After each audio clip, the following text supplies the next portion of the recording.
तो बादशाह के दरबार में देख देख के चले कि हम लोग काम करे थे तब दूर भी बैठे वही मौलाना बैठ बैठ के गिरा कैसे लेके जाते जल तो एक दिन बादशाह से कहने लगा बादशाह सलामत का बैठा के रुपया कहा दे तो कहने रे ये दिन क्यों नहीं घर में मौलाना है ये जो कहते मौलाना कुछ नहीं सिर्फ दाढ़ी रखा है टोपी पहने मौलाना मौलाना नहीं बादशाह के तुमको कैसे पता जलवा कैसे हमको इजाजत दो अब मैं पूछ को बात न बताए फिर पूछो तो जलवा कहते मौलाना बताओ मैं ना बोल मौलाना नहीं बताओ दुनिया का बीच बीच हिस्सा कहाँ अब मौलाना खड़ा भड़ा अरे नमाज रोजा पूछा तो मौलाना बता दी दुनिया बीचों बीच हिस्सा हम गुरु घुट्टा तकरीर कर रहे हैं सवेरे देख खन्नापुर वाले पूछे कि गुरु घुट्टा बीचों बीच हिस्सा कहाँ है तो हम बताए पे मेरे के तकरीर करेंगे हम कि वहाँ गुरु घुट्टा वहाँ पे गए और दुनिया के बीचों बीच हिस्सा अब मौलाना सर मौलाना कहते और कोई दूसरा सवाल है कहीं एक सवाल और है कहीं का कहीं नहीं बताओ कि आसमान में तारे कितने हैं अब ये को नहीं लिखा है फिर जो लगा भगवान वगैरह है कोई सूरज से अब मौलाना और परेशान कहीं और कोई सवाल है कहीं नहीं कवर है कहीं का कहीं नहीं बताओ दुनिया में हम मर्द कितने हैं औरतें कितनी बताओ मौलवी जनगणना कर रहा था और पूरी दुनिया की बात अरे गिराम स्वभाव के हुए तो हो सकता कोई से पूछ पाछ के बताए और पूरी दुनिया मौलाना कहते हैं और कुछ कहें बस यही 3 सवाल के जवाब दे दो मौलाना साहब ने बादशाह से कहा बादशाह सलाम एक दिन का मौका दे दीजिए परसों इन सवालों का जवाब दूंगा फिर जरा कभी देखो अगर ये मौलवी हो तो कुछ बताओ क्यों नहीं बताओ फर्जी नजर आने ले जाते हैं तुम्हारे मौलाना कहे बादशाह ने कहा जब तुम मौलाना न रहा तब क्या रुपया ले जाते रहे और जवाब अगर परसों सवालों का जवाब नहीं दिया तो तुमको फांसी देंगे अब मौलाना बेचारे घर आए अब कोई किताब फिर बात हो तो किताब उल्टे बिल्टे अब खुद ही उल्टे बिल्टे मेरे बिस्तर पर सोचे कि अब तो परसों फांसी हो गई बताए मिली ना सुबह हुई तो मौलाना साहब का जो धोबी कपड़ा धोता था वो धोबी कपड़ा लेकर के आया दरवाजा खटखटाया मौलाना दरवाजा खोले धोबी ने सलाम किया मौलाना ने जवाब दिया धोबी ने कपड़ा पकड़ा है लेकिन मौलाना का चेहरा बिल्कुल उतरा हुआ तो धोबी ने कहा हजरत क्या बात है कोई बात हमें कुछ बताओ लगा था परेशान हुआ के दरबार में खिंचवा है उसने कुछ सवाल किया है उसी में मैं उलझा हुआ धोबी ने कहा क्या किया है कहा जाओ अपन काम करो हमको तंग न करो बात धोबी ने कहा बताइए तो कहा 3 सवाल किया है कि दुनिया का बीचों बीच हिस्सा कहाँ है दूसरा आसमान पे तारे कितने हैं तीसरा दुनिया में मर्द कितने औरतें कितनी कहा बस आपने क्या बताया मौलाना ने कहा मैंने कहा परसों बताऊंगा तो बादशाह ने कहा अगर परसों नहीं बताओगे तो तुमको फांसी देंगे उसे मैं उलझन में पड़ा हुआ किसी किताब की बात है नहीं करूं क्या तो धोबी ने कहा बस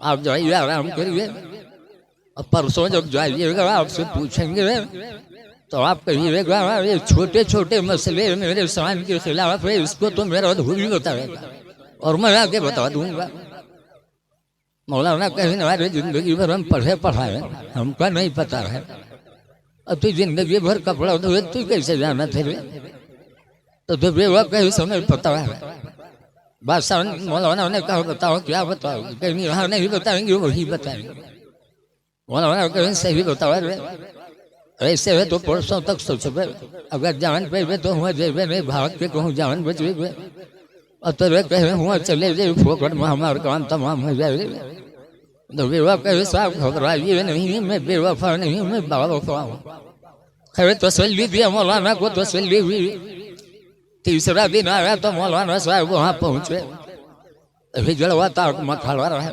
यार तो मौलाना खैरियत है बताए पढ़ी है ना कौन किताब में लिखे नहीं है सब जैसे हिजड़ा जैसे मौलाना पहुंचे वैसे हिजड़ा धनु सिवा के खड़ा हो गया।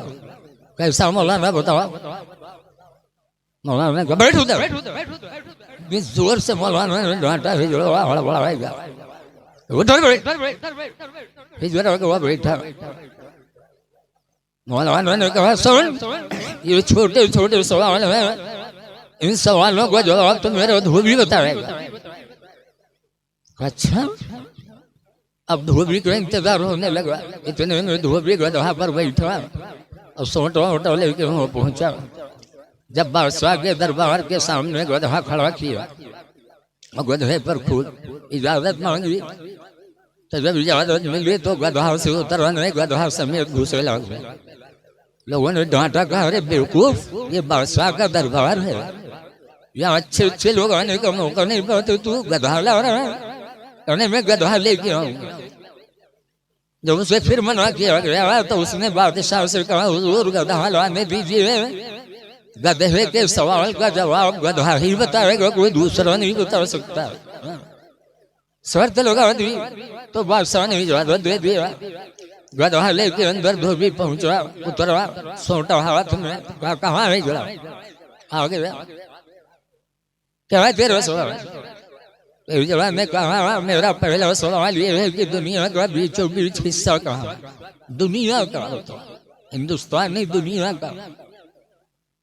धोबी ने उसी सोटा से बादशाह का कमरा नापना शुरू किया। जहाँ बादशाह बैठा था सोटा से इधर नापा, कमरा इधर नापा, उधर नापा, नाप नूप के अलावा सोटा ठड़ी है। सुन ही जरा, दुनिया का बीचों बीच हिस्सा यही है जहाँ बादशाह की कुर्सी पड़ी। और न मान तो नाप के देख ले, इधर की दुनिया नाप ले, इधर की दुनिया नाप ले, पता चल जवाब कहा तो इन्होंने सही कहा, खुद वो जानत मैं रह सकता, लेकिन श्री मौलाना का भगवा बैठा कहते मैं यही सही। जवाब कहा तो धोबी कहा थे मैं तू कहा शक सुबह हो तो नाप के देख ले, अब बताओ दुनिया कोई नाप पे? इन्होंने सही कहा यही है। धोबी ने कहा दूसरा सवाल क्या है? तो कहा दूसरा सवाल ये है कि आसमान पर तारे कितने हैं? तो धोबी ने अपने गधे की पूंछ को पकड़ा और पकड़ कर कहता है जरा सुन, गधे की पूंछ को छोड़कर इसके बदन में जितने बाल हैं उतने ही आसमान में तारे हैं, और न मान तो गिन के देख ले। तो गधा बाल कहाँ गिन सकता रहा? भैंसक बाल तो गिन न कोई, और जानत तो रहने कहने में सही कहा तो ये भी धोबी वो कहने शख्स भाव तो ना गिन के देख ले, पूंछ छोड़ के गिन ले तो पता चल ले। सही बात है, बिल्कुल सही। तीसरा सवाल तेरा क्या है? तीसरा सवाल ये है कि दुनिया में मर्द कितने हैं, औरतें कितनी?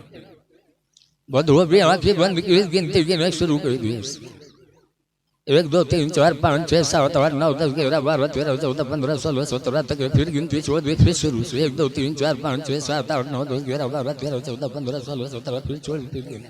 2-3 दफा गिनती गिनी छोड़ी, गिनती गिनी छोड़ी। बड़े जवाब पकड़े सब सोटा से पीटक शुरू की। जब भेजल वक्त पीटे लगा तब भेजल वक्त चिल्लान के बादशाह बचाइए बचाइए।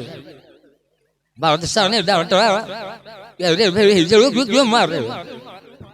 धोबी कहा तो चुप रहिए, पहले इसको खत्म कर लूंगा फिर बताऊंगा कितने मरने कितने। कहा ऐसा क्यों? पहले इसको मार देने दीजिए। कहा क्या हो बताओ तो धोबी कहता है मैं मर्दों की लेन अलग लगाता हूँ, औरतों की लेन अलग लगाता हूँ। जब मर्दों की गिनती गिनता हूँ तो उसमें घुस जाता है, औरतों की गिनती करता हूँ तो उसमें घुस जाता है। गिनती नहीं गिनने देता, इसको पहले खत्म करो तब बताता हूँ कितने मर्द कितने औरतें। तब हिजड़ा हाथ जोड़ा करे बादशाह बचा लीजिए, मैंने मौलाना के जलन में सब कुछ कहा था। मारा भी गया, रुसवा भी हुआ।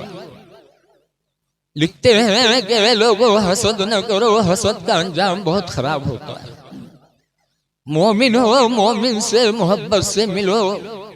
अगर किसी को मर्तबा अल्लाह ने दिया है तो जलो ना, बल्कि वैसे ही मर्तबा अपने लिए अल्लाह से मांगो। अल्लाह के खजाने में कोई कमी नहीं। किसी की दौलत देखो तो जलो ना, वैसे ही दौलत तुम भी मांगो अल्लाह तुम्हें भी देगा। लेकिन आज हम जलते हैं। जलो ना मुसलमान, एक दूसरे से मोहब्बत से मिले, आपस में मिला करो तो सलाम किया करो। दूसरी तकरीर मेरे पैगंबर ने मदीने मुनव्वरा में फरमाया था, या अय्युहन्नासु बैनकुम, अरे लोगों आपस में मिला करो, सलाम किया करो। और दूसरे नंबर पर फरमाया था,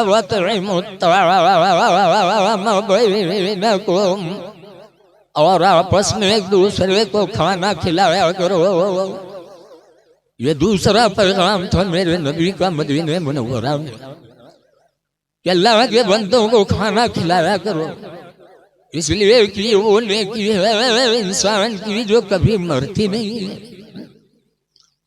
दुनिया में देख लो, अगर आपको कोई एक चाय पिला दे तो जब वो मिलेगा तो आप मोहब्बत ही से मिलोगे।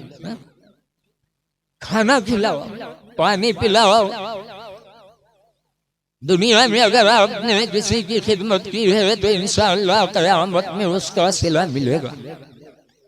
हदीस पाक में है कि क़यामत के दिन अल्लाह ताला फैसला फरमाएगा, नेकी करने वाले जन्नत में जाएंगे, बुराई करने वाले जहन्नम की तरफ चलेंगे। लेकिन जहन्नम में जाने वाले मुड़ मुड़ के जन्नत में जाने वालों को देखेंगे, अगर पहचान पाएंगे तो बोलेंगे, अमा अरफ्तनी या फला, अरे फला क्या तू मुझे नहीं पहचानता? इन्नी अतैतुका वज़ूअन फी दुनिया, कि दुनिया में मैंने तुझको वज़ू का पानी दिया था, उसी वज़ू की बरकत से तू जन्नत में जा रहा है। फशफ़िनी इंदल्लाह, तो अल्लाह के नज़दीक तुम मेरी भी सिफारिश कर दो कि अल्लाह तुम्हारे साथ मुझे भी बख्श दे। और दूसरा जहन्नमी जब किसी जन्नती को पहचानेगा तो भी कहेगा, अरे फला क्या तो मुझे नहीं पहचानता? इन्नी अतैतुका शरबतन फी दुनिया, बेशक मैंने दुनिया में तुझको पानी पिलाया था। फशफ़िनी इंदल्लाह, तो अल्लाह के नज़दीक तू मेरी सिफारिश कर दे। फयशफ़अनी, तो दोनों जन्नती शफ़ाअत करेंगे।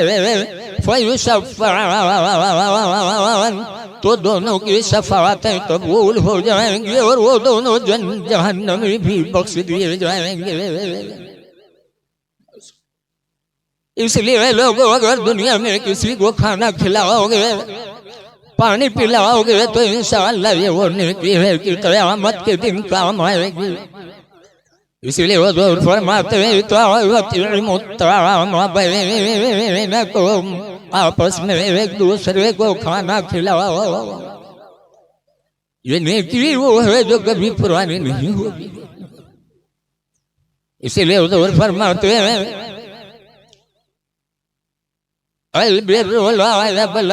नेकी पुरानी नहीं होती, वज़्ज़म्बु ला युंसा, और गुनाह भुलाया नहीं जाएगा।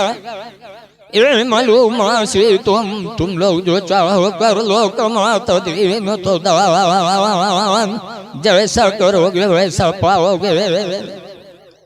लिहाजा अल्लाह के बंदों को खिलाओ।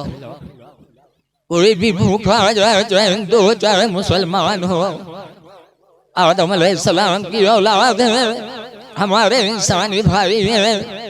चाहे कोई हिंदू भूखा हो या मुसलमान भूखा हो, उसे खिलावा दो, खुदा राजी हो जाएगा। खिलाओ, अल्लाह के नाम पर खर्च करो। एक खर्च करोगे तो अल्लाह ताला 10 देगा। लेकिन आज ईमान बहुत कमजोर है लोगों का। एक जगह तकरीर होता है, मौलाना ऐसे समझे नहीं कि देखो अल्लाह के नाम पर तो 10 रुपये। मजमू में एक आदमी सोची, क्या रत्ता बढ़िया धंधा तो कौन हो ही नहीं सकता। एक दिन 10 बैठा, 1 रुपया मौलाना पकड़ा दी। उसके बाद सुबह कुर्सी डाल के द्वारे बैठा कि 10 के नोट आई। बैठा बैठा शाम गुजर के 10 के नोट नहीं आया, तो मौलाना पर खौरिया अच्छा चूतिया बना के 1 रुपया ठग लिया। कहा थोड़ा 10 रुपये अब शाम हो गया, अब क्यों मिली? दूसरे दिन हुआ तो पेंची से जब पेंची से तो लोटा लेके खेते में भाग वहाँ गया तो देखी सत्ती बड़ी पर्स पड़ी पर्सिया का उठा इस खोली तो मत उसके नोट रखा रहा है तो मौलाना पर खोरिया बोले भी मसला बताओ तो पूरा नहीं बताओ अगर पूरा बताया हो तो हमारे एक दिन का है खराब हो गवा पैखाना के मौलाना सुनो मसला बताओ करो तो पूरा पूरा बताओ करो अधूरा मसला न सुनाओ करो मौलाना चौंके कहीं क्या बात हो कहीं कल तुम मसला बता रहा कि एक दोगे तो 10 पाओगे कहीं ने बताया तो था कहा अधूरा मसला न सुनाया करो पूरा सुनाया करो कहा पूरा क्या है कहा पूरा सुनाया करो कि एक दोगे 25 आएगी तो 10 पाओगे तुमने 25 बताया ही नहीं मेरा पूरा दिन इंतजार में खराब हो गया ऐसे बड़े चले आओ अल्लाह के नाम पर अल्लाह के बंदों को खिलाओ अल्लाह ताला ऐसा देगा कि आप कभी सोच भी नहीं सकते खिलाते रहो इन्हें कि अल्लाह ताला कभी जाय नहीं करेगा लेकिन सबसे ज्यादा अल्लाह दे तो किस पर खर्च किया जाए अल्लाह तुम्हारी कमाई में बरकत दे तो सबसे पहले तुम खिलाने का काम अपने माँ बाप से करो अल्लाह दे तो सबसे पहले अपने माँ बाप को खिलाओ तुम्हारे खाने के सबसे ज्यादा मुस्तहिक हैं हुजूर फरमाते हैं कि लोगों तुम्हारी औलाद है तुम्हारी बेहतरीन कमाई है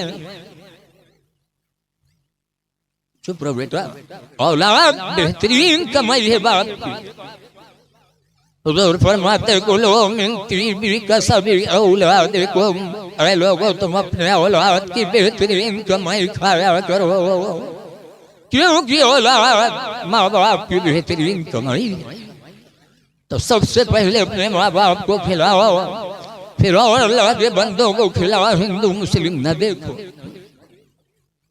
कोई भी बीमार हो जाए तो उसकी इयादत करने जाओ पागल है पागल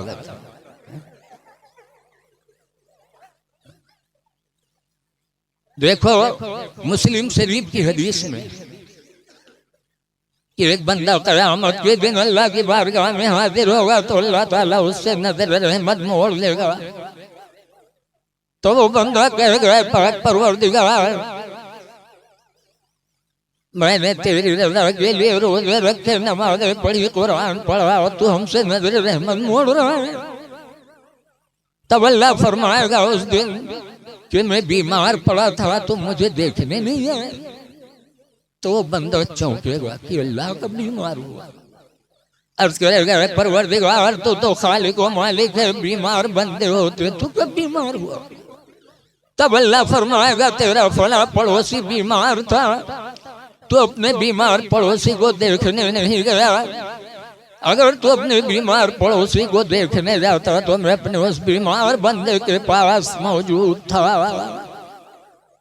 तो अगर मेरे बीमार बंदे को देखने जाता तो मेरी तेरी मुलाकात हो जाती पता चला कि जब हम किसी अपने पड़ोसी भाई को देखने जाते हैं तो वहाँ खुदा की रहमत मौजूद होती है गोया कि हम खुदा से मिलने जा रहे हैं खुदा को देखने जा रहे हैं जब अपने बीमार पड़ोसी को देखने जाते हैं इसमें हिंदू मुस्लिम की बात नहीं है कोई भी बीमार हो जाए पड़ोसी उसकी इयादत करो जहाँ हो तो अच्छी बात बोलो वो बात न बोलो जिससे और मामला बिगड़े हदीस पाक में उम्मे सलमा क़ालत क़ाल रसूलुल्लाह उम्मे सलमा कहते हैं कि हुजूर ने इरशाद फरमाया इज़ा हदर अहदुकुमुल मरीज़ अविल मय्यित जब तुम में से कोई किसी बीमार या मय्यत के पास जाए फलियक़ुलू खैरा तो चाहिए कि वहाँ अच्छी बात बोले अच्छी बात बीमार के पास जाओ तो कहो या अल्लाह इसको शिफा दे मय्यत को देखने जाओ तो कहो या अल्लाह इसकी मग़फ़िरत फरमा दे अच्छी बोलियां बोल लेकिन आज हम लोग बीमार को देख जाओ तो क्या कहा जाता है देखते जाओ देखो तो सुखाएगा हवा तो खून नहीं रहेगी अब बताओ जब आदमी बताइए हो तो करता कम हुई हम मदरसे में पढ़ाते हैं, सुबह बैठ कर लड़का कहते हैं कि हजरत आपके चेहरा बहुत अच्छा लगा था, और आप तो जैसे हम आपका 5 साल पहले देखे थे वैसे आज देखे थे तो हमारा जो बिल्कुल उलरे लगा था कि हम बहुत सही हैं। और कहते हैं हजरत धुरान जो तो क्या बात है, जैसे हाफिज वारिफ साहब अक्सर कहें कहा बहुत मौलाना साहब उन मुरझाने लगा तो वह हमरे और फुट का सवार हो जाता। ये बोलिए ना बोलो कि सूख रहे, बल्कि जाओ तो वो दुआ मांगो। हदीस पाक में लिया नल मलाइका युमिनूना, इसलिए कि फरिश्ते वहाँ मौजूद होते हैं तुम्हारे दुआओं पर आमीन कहते हैं। लेकिन आज हाल अजीब है। मौलाना नूर बशीर लिखते हैं कि एक आदमी रहे गाँव में बीमार हुआ तो गाँव भर का देखे जाए, लेकिन वो गाँव में एक बहिरा रहा, बहिरा नहीं जाए। सोचे हमको आगे यार हम कहे कुछ कहीं कुछ तो नहीं गो बेचारा, लेकिन हफ्ता गुजर गया वो बीमार ठीक है नहीं हुआ। लोगों का सिलसिला चल रहा है, जा रहे हैं आ रहे हैं, तो बहिरा सोची यार सब जाते हैं हम नहीं देते तो फोकट में हमका दुश्मन समझे तो हम चले गए। तो एक दिन बहिरो तैयार हुआ, घर से निकला तो सोचे जाए थे रास्ता नहीं है, सोचे इसकी 2-3 बार पूछ बैठ चले। एक बात पूछ भाई कि कहाँ हाल है, जब पूछ भाई कहाँ हाल है तो कह करिए हाँ ठीक है, तो हम कहते अल्हम्दुलिल्लाह बहुत अच्छी बात है। दूसरी बात पूछ भाई खाते क्या हो तो सेवन और मौसमी यही सब खाते बीमारी यही बताइए, तो हम कहते बहुत अच्छी गिरा खाते रहो तंदुरुस्त हो जाओ।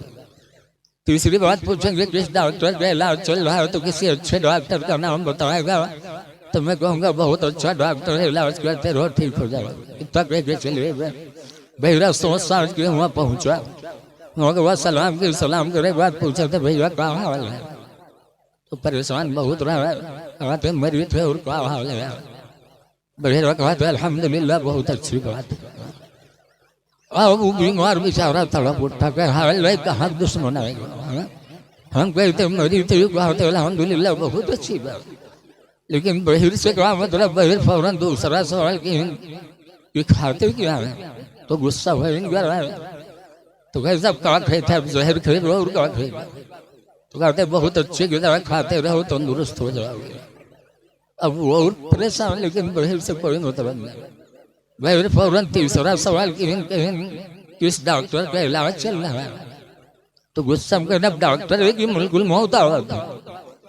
बहिरा कहते बहुत अच्छा डॉक्टर इलाज करते रहो ठीक हो जाओगे। बहिरा खुश कि हम अपने पड़ोसी का देख के हमारे पड़ोसी हमसे खुश होगा, और पड़ोसी बेचारा बिस्तर पे तड़प रहा था अल्लाह कहाँ का दुश्मन आ गया जो जख्म में नमक लगा के चला गया। लोगों पड़ोसियों का बड़ा हाथ है, खिलाओ पिलाओ आपस में सलाम करो। तीसरी तकरीर मेरे नबी ने फरमाया था वसल्लु फिल अरे लोगों रात में नमाज पढ़ो वरना सुने अल्लाह के बंदे सो रहे हो, सोते हो तो वो कौन सी नमाज सोने के टाइम तहज्जुद पढ़ो, क्योंकि वो नमाज रियाकारी से पाक होती है।